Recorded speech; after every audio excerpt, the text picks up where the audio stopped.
Oh, David Moody asks a question that people have gotten salty about. He says, you seem to favor drywall screws a lot.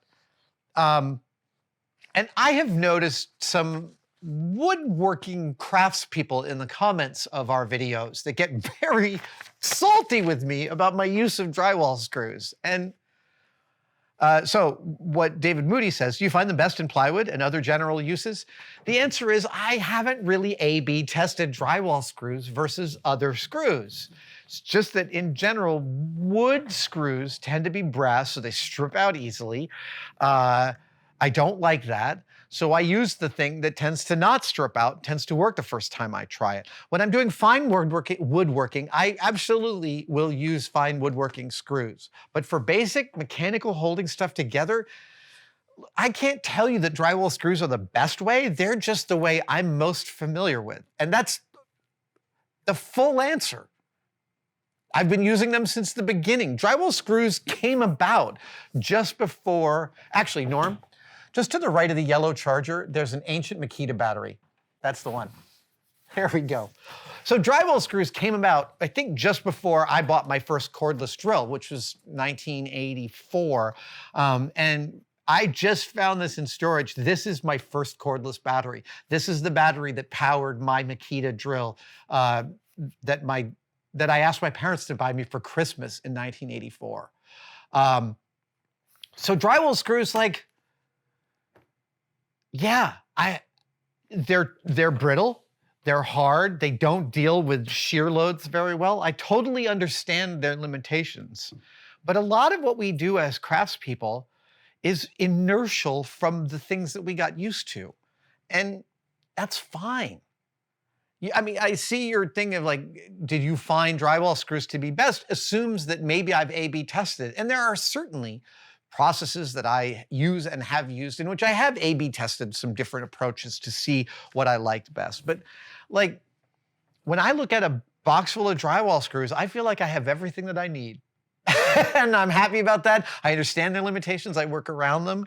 And I know that there are specific screws for specific uses, and I'm not using the things for those things. And I get that that makes some of you a little bit bent out of shape, but like, there's only so much space in here, and I can't A/B test everything. I have to compartmentalize. One of the things I love about problem solving specifically, and I am, if anything, too good at compartmentalizing. Yes. Therapy has taught me that I am way too good at compartmentalizing. However, one of the ways in which I like to compartmentalize is if a problem is solved, whoop, I move it over into the solved category, and I don't think about trying to solve it anymore. And I love moving things into the already solved category, sometimes to my detriment. Sometimes, it's just like a thing I have to keep on moving past because I don't have the energy. For instance, here's a problem I have not yet solved in the shop. I need a spray wall. I have a beautiful evacuation fan that I found that's super silent. I just need to figure out where the hell in this shop that little spray wall shall live. And until I do, I'm gonna have to keep on putting a mask on and airbrushing over there and getting stuff all covered with paint. That's just gonna be the solution I'm gonna keep having to do. Yeah, inertia matters. It figures a lot. And again, none of us are perfect engines. We're not gonna do everything in the best possible way. Let's see here. Right now, licking my fingers to like grab paper seems like a bad idea, but it's probably one of the reasons that I can see through walls. I'd love to hear more about your FJ40, my Land Cruiser, how it influences you as a maker and what life is like with one living in the big city. Yeah, so, you have always wanted to own one and you might be able to pursue that goal? Okay, first of all, what I have is an FJ40 body, but it's a BJ42. That's a right-hand drive, dual tank diesel that was built for the New Zealand market back in 1982. Which is why I have a bronze Kiwi bolted to the hood. Right now, my son Thing 2 has commandeered my BJ. Excuse me. Right now, Thing 2, my son, is driving that around, and mostly because he has a parking space for it. He doesn't need to drive a ton. He works in the neighborhood that he lives in, but He and I split a parking space near me for it, and that parking space is a screaming deal of a parking space, and I'm never getting rid of it. It is hard to have an FJ body style because if you put a roof rack on, you're actually going to top out many parking garages. It's that tall. Second of all, it's a little bit tiring after all these years driving something that can barely get above 50 miles an hour in a headwind or on an incline. So one of my still unrealized plans is to electrify my Land Cruiser. There is a company in LA that has a drop-in FJ40 body style motor, but it's 60 grand to drop it into your, and it's full, all kit and caboodle, the whole dashboard, everything works apparently, but it's still a kit for 60 grand. I can't do that. I want to do my own custom drop in. Just looking for a sponsor. That's what's happening right now with that. And I love that car. I love that car. I don't drive very much these days. Most of my work is here attested, and I live around the corner. So I drive on the weekends to go bird watching with my wife and our friends. That's literally most of the driving. But when I am driving like to locations on Savage Bills, on Mythbusters, that was my daily driver. And I love that car. And I love specifically that it does nothing to insulate you from the act of driving. In contrast, I think that most modern cars work very hard to insulate you from the act of driving. They're very comfortable. Fahrvergnügen is no bullshit, it is a real thing.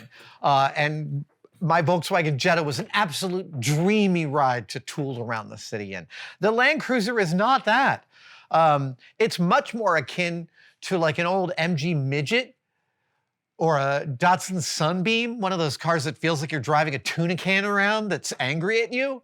Those cars feel like the FJ.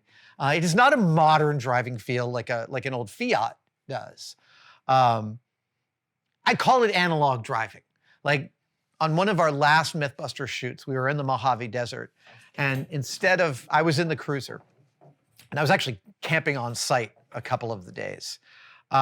But on the last day, instead of heading south from Mojave to Bakersfield and then north all the way up 5, which would have got me home in like 6 hours or so, I instead went north from the Mojave, went up and over the Sierras, came down through the Central Valley, came over to 99 and took 99 north. And if you know the valley, this is such, taking the route up and over the Sierras, I was like 4 hours, I didn't see another car. And I'm in the cruiser, I'm going up these forest roads at like 30 miles an hour, taking forever with the car in third gear. It was so tiring and also just intoxicatingly great. Yeah, analog driving. I love it. If you can get yourself one, get yourself one. They're so much fun to work on. And one last story about the FJ style is that when my son took over driving it, he wanted to put a back seat back in the back. And I had a back seat, but it didn't have the mounts anymore. So we got a set of mounts, and my son was like, how do we put in the mounts? And I'm like, you're just gonna drill through the floor. And he's like, drill through the floor of the car? Which for the first timer is like, really? And I showed him. I got under the car. I'm like, look, here's where the hole's gonna come out. Here's where the thing goes. Go ahead and do this. Put a stop on this. And he does it. And like, he comes to me, did it out in front of the cave, and he comes back in and he's like, it worked! And just the look of joy on his face at having like drilled into a car to make it more useful and bolted something to it, and now it was useful, and his seats had seat belts. Yeah, that look on his face, it's like, man, I'm still chasing that high. Yeah. I think it's a great place to stop. I've gone way overly long, but thank you guys so much for joining me for this live stream. Your questions were lovely and variegated, and I really appreciate that. I hope there's not going to be too much complaining about my Oxy rig. And as always, I will see you guys in a couple of weeks. Be safe. Adam out. Thank you so much for watching. If you'd like to support us even further, you can by becoming a tested member.